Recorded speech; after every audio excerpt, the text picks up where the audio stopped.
भाग्य का खेल। एक गांव में पारो नाम की एक गरीब विधवा रहती थी। उसका एक पुत्र था। वह इतनी गरीब थी कि घर में 4 बर्तन भी ढंग के नहीं थे। लड़का अभी छोटा था। पारो ने बड़े प्यार से उसका नाम नसीब सिंह रखा था। मगर वह इतना बदनसीब था कि उसके पैदा होने के कुछ समय बाद ही एक बीमारी से उसके पिता की मृत्यु हो गई। पारो घरों में चौका बर्तन आदि करके उसे पाल रही थी। उसे पक्का विश्वास था कि नसीब सिंह बड़ा होकर उसके सारे संकट दूर कर देगा और उसका बुढ़ापा चैन से गुजरेगा। इसी आस में रात दिन मेहनत करके वह अपने बेटे को पाल रही थी। नसीब सिंह था तो छोटा, किंतु समझदार बहुत था। संयम और धीरज की उसमें कमी न थी। किसी भी बात को गहराई तक जानने की उसमें प्रबल उत्सुकता रहती थी। एक दिन उसने अपनी माँ से पूछा, माँ, हम इतने गरीब क्यों हैं? यह सब तो ईश्वर की मर्जी है बेटे। दुखी स्वर में पारो ने कहा, सब नसीब की बात है। मगर नसीब सिंह यह उत्तर पाकर संतुष्ट नहीं हुआ। वह बोला, ईश्वर की ऐसी मर्जी क्यों है? बेटा, यह तो ईश्वर ही जाने। अगर ईश्वर ही जाने तो ठीक है, मैं ईश्वर से ही पूछूंगा कि हम इतने गरीब क्यों हैं। बताओ माँ, बताओ कि ईश्वर कहाँ मिलेगा। पारो तो वैसे ही परेशान रहती थी, अतः उसकी बातों से उकता कर उसने कह दिया, वह जंगलों में रहता है, लेकिन तुम वहां ना जाना। लेकिन नसीब सिंह ने दिल ही दिल में उसी क्षण इरादा बना लिया कि वह ईश्वर को ढूंढेगा और पूछेगा कि आखिर हम इतने गरीब क्यों हैं। एक दिन वह जंगल की ओर चल दिया। जंगल घना और भयानक था। चलते चलते नसीब सिंह बुरी तरह थक गया, मगर भगवान की परछाई भी उसे दिखाई नहीं दी। अतः वह थक हार कर पत्थर की एक शिला पर जा बैठा और सोचने लगा कि भगवान तो यहाँ कहीं नहीं है, आखिर गरीबी दूर कैसे हो। तभी संयोगवश मृत्यु लोक का भ्रमण करते करते शिव पार्वती उधर ही आ निकले। उन्होंने बच्चे को वहां बैठे देखा तो उन्हें बड़ा अचरज हुआ कि यह अबोध बालक इस विहर जंगल में बैठा क्या कर रहा है। भगवान शिव ने बालक से पूछा, तुम कौन हो बालक, और इस जंगल में बैठे क्या कर रहे हो? मैं ईश्वर को ढूंढ रहा हूँ। ईश्वर को? पार्वती चौंकी और पूछा, मगर क्यों? ईश्वर से तुम्हें क्या काम है? मैं उनसे पूछना चाहता हूँ कि हम इतने गरीब क्यों हैं? दूसरों की तरह हम पर भी भाग्य की कृपा क्यों नहीं है? नसीब सिंह ने निर्भीकता से उत्तर दिया। माँ पार्वती और भगवान शिव उस बच्चे का साहस देखकर बहुत प्रसन्न हुए। माँ पार्वती को करुणा की सागर है। उन्हें उस बच्चे पर बड़ी दया आई और भगवान शिव से मुखातिब होकर बोली, प्रभु, इस बालक का कुछ कीजिए।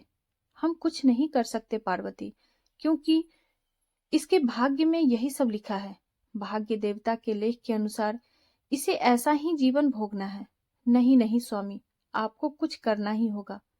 माँ पार्वती हट करने लगी। जिद न करो पार्वती, यदि हम उसे कुछ दे भी देंगे तो वह इसके पास नहीं रुकेगा। इसे वैसा ही जीवन जीने दो जैसा भाग्य देव चाहते हैं। नहीं प्रभु, इसकी गरीबी दूर करने के लिए आपको इस पर कृपा करनी होगी। जब माँ पार्वती जिद करने लगी तो भगवान भोले शंकर ने बच्चे को एक हार दे दिया। हार पाकर नसीब सिंह बहुत प्रसन्न हुआ और खुशी खुशी अपने घर को चल दिया। माँ पार्वती संतुष्ट थी कि उन्होंने एक अबोध बालक की मदद की और अब उसके दिन सुख से कटेंगे। लेकिन त्रिकालदर्शी भोले बाबा जानते थे कि यह हार उसके पास रहेगा ही नहीं। चलते चलते नसीब सिंह के पेट में अचानक दर्द उठा और वह शौच के लिए इधर उधर देखने लगा।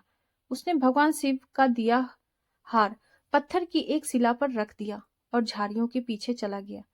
तभी एक चील कहीं से उड़ती हुई आई और उस हार को उठाकर उड़ गई। अरे मेरा हार! अब सब कुछ भूलकर लड़का चील के पीछे भागा। मगर कब तक वह चील का पीछा करता, कैसे पकड़ता उसे? एक आध बार पत्थर उठाकर उसने चील को मारने की कोशिश की, किंतु चील अधिक ऊंचाई पर थी। कुछ ही पलों में चील उसकी नजरों से ओझल हो गई। तो वह बड़ा दुखी हुआ और रोते रोते अपने घर की ओर चल दिया। घर पहुंचकर उसने माँ को सारी बात बताई, मगर पारो को उसकी बात पर बिल्कुल भी विश्वास नहीं हुआ। हाँ, उसकी बात सुनकर थोड़ी सी उदास अवश्य हो गई, लेकिन नसीब सिंह माँ की उदासीनता देखकर हतोत्साहित नहीं हुआ। उसने मन ही मन निर्णय लिया कि वह कल फिर वहीं जाएगा और भगवान शिव पार्वती को अपनी विपदा सुनाएगा। उसका विश्वास था कि भगवान शिव उस धूर्त चील को अवश्य ही दंड देंगे। भगवान शिव ने पार्वती से कहा, देखो, उसके पास कल वाला हार नहीं रहा।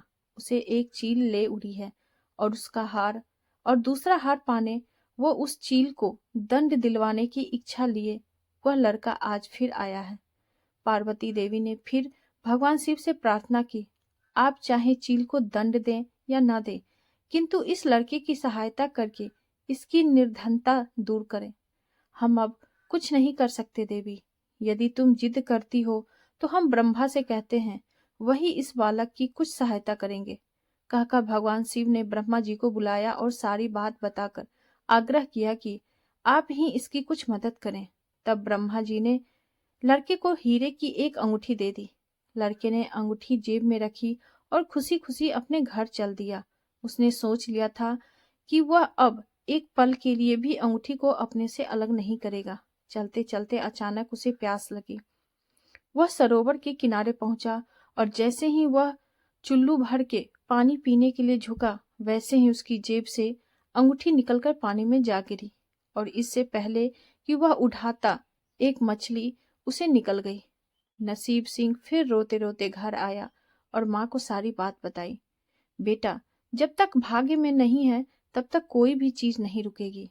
माँ ने इसे दिलासा देते हुए कहा, जब भाग्य देवता खुश होंगे तो मिट्टी भी सोना बन जाएगी, मगर इस प्रकार किसी के देने से हमारी गरीबी दूर नहीं होगी। उसे समझाकर माँ अपने काम में लग गई, मगर नसीब सिंह भी हार मानने वाला नहीं था। उसने मन ही मन सोच लिया था कि वह कल फिर जाएगा। तीसरे दिन वह फिर जा पहुंचा। शिव और पार्वती उसका यह साहस देखकर बहुत खुश हुए। शिव जी ने इस बार ब्रह्मा जी के पास जाकर बात की कि वह लड़का तो बड़ा साहसी है, इसका कुछ उद्धार किया जाना चाहिए। तब ब्रह्मा जी ने सलाह दी कि हमें भगवान श्री हरि के पास जाना चाहिए, वही इसका कोई हल बताएंगे। अतः वह श्री हरि के पास जा पहुंचे। पूरी बात सुनकर भगवान विष्णु ने नसीब सिंह को कुछ हीरे दिए।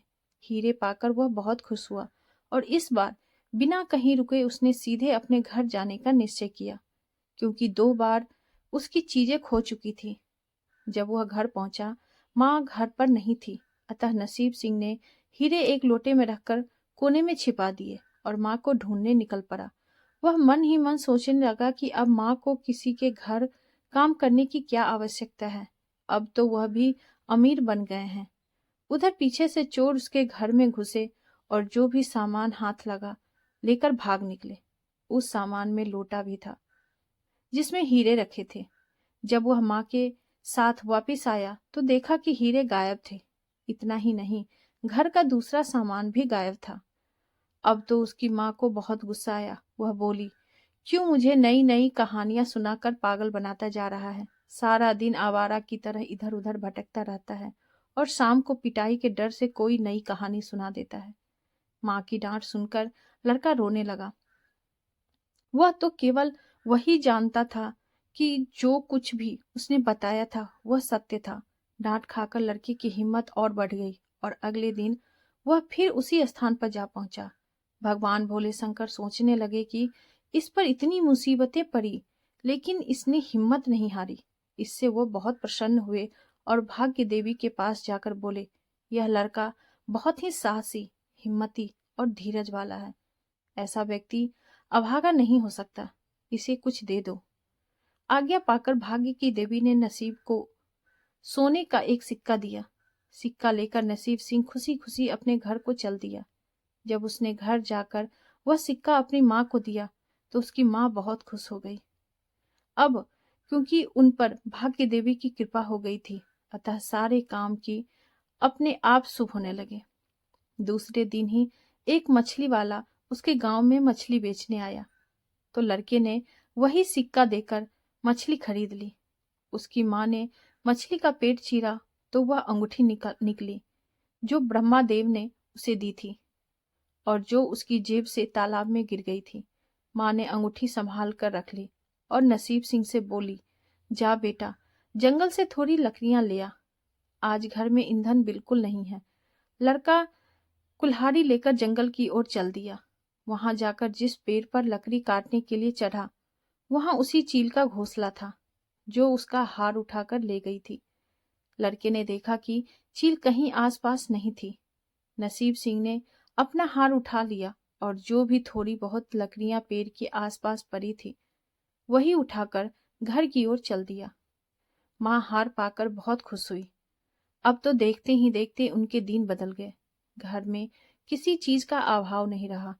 फिर ईश्वर की कुछ ऐसी करनी हुई कि जो चोर उसके घर से हीरे चुरा कर ले गए थे, उन्हें सपने में महादेव ने चेतावनी दी कि जो हीरे उस लड़के के घर से चुरा कर लाए थे, वे तुरंत वापस कर दो, वरना तुम्हारा सर्वनाश कर दूंगा।